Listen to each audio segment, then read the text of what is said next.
Break के बाद आपका एक बार फिर स्वागत है। आप देखें न्यूज 11 भारत। बढ़ते खबरों में आगे रांची से एक बड़ी खबर से कराते आपको रूबरू। डोरंडा कोषागार से जुड़े चारा घोटाला मामले में बहस हुई है और यह बहस पूरी हो चुकी है। सीबीआई की विशेष अदालत में आखिरी आरोपी डॉक्टर शैलेश कुमार की ओर से फाइनल बहस पूरी हुई है।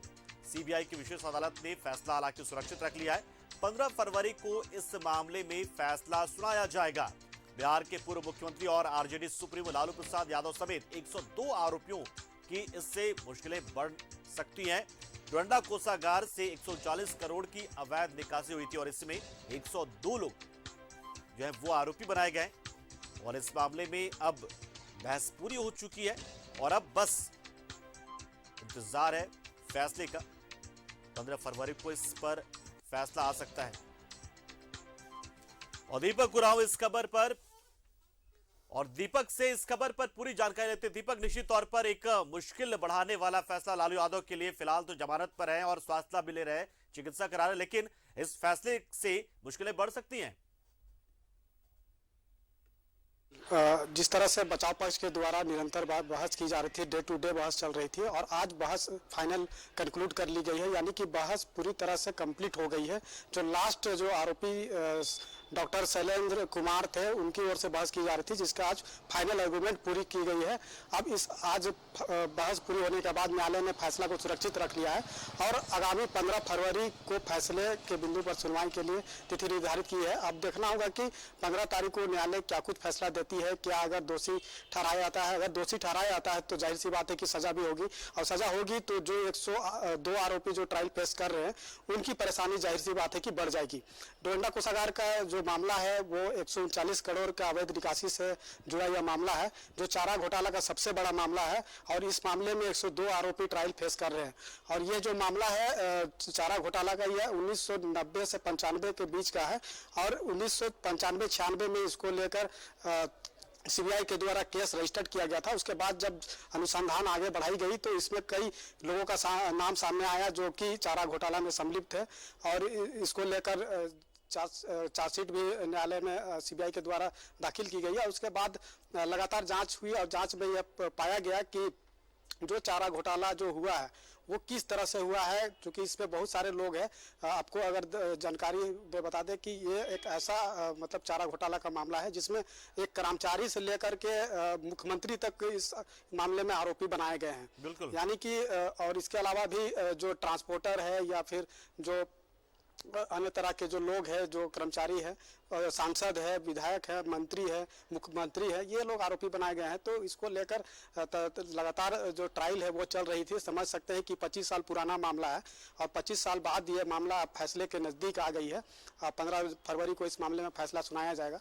तो जाहिर सी बात है कि लालू प्रसाद यादव के लिए एक ऐसा मामला, एक ऐसा घोटाला जो कि पूरी तरीके से संगठित था, मुख्यमंत्री से लेकर एक सामान्य कर्मचारी तक इसमें शामिल रहा है और अब इस मामले में पूरी हो चुकी है।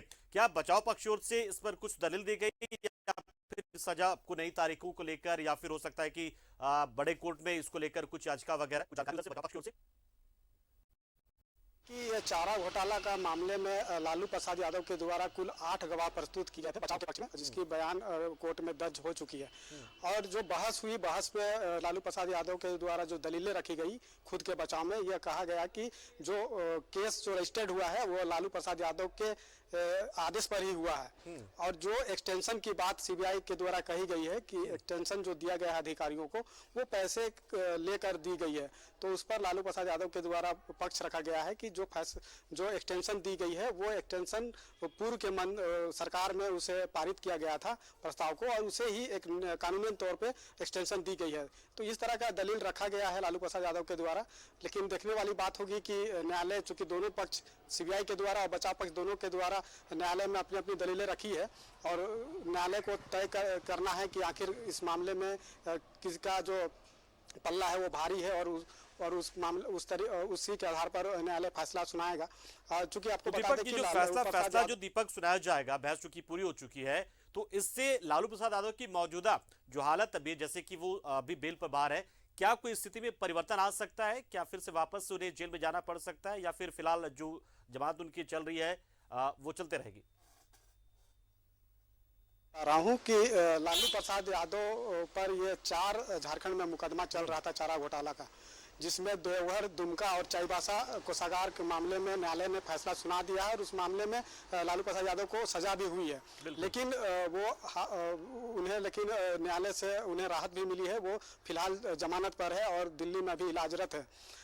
तो वो अभी जेल के चारदीवारी से बाहर जरूर है, लेकिन अगर इस मामले में वे दोषी पाए जाते हैं और सजा होगी तो उन्हें एक बार फिर जेल का हवा खाना पड़ेगा और सलाखों के पीछे जाना पड़ेगा। तो जाहिर सी बात है कि उनकी मुश्किलें बढ़ जाएगी, खास तौर पे चूंकि लालू प्रसाद यादव राजनीति के बड़े कदावर नेता माने जाते हैं, पूर्व मुख्यमंत्री रहे हैं और राजद के सुप्रीमो हैं, तो उनके चहेते भी बहुत सारे लोग हैं और उनका नाम पहचान देश ही नहीं विदेशों में भी है।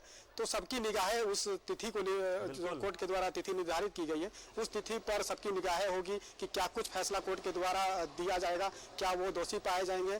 तो ये तमाम चीज़ों पर लोगों की निगाहें जाहिर सी बात है कि बनी रहेगी। जी बिल्कुल दीपक, बहुत बहुत शुक्रिया। तो 2 मामलों में चूंकि वो बेल पर है, आधी सजा पूरी कर चुके हैं, लेकिन अब डोरंडा से जुड़ा मामला जो है उसमें बहस पूरी हो चुकी है और उसमें कोई फैसला आ सकता है। बहुत बहुत शुक्रिया दीपक, हमारे साथ जुड़ा, पूरी जानकारी आपने दी।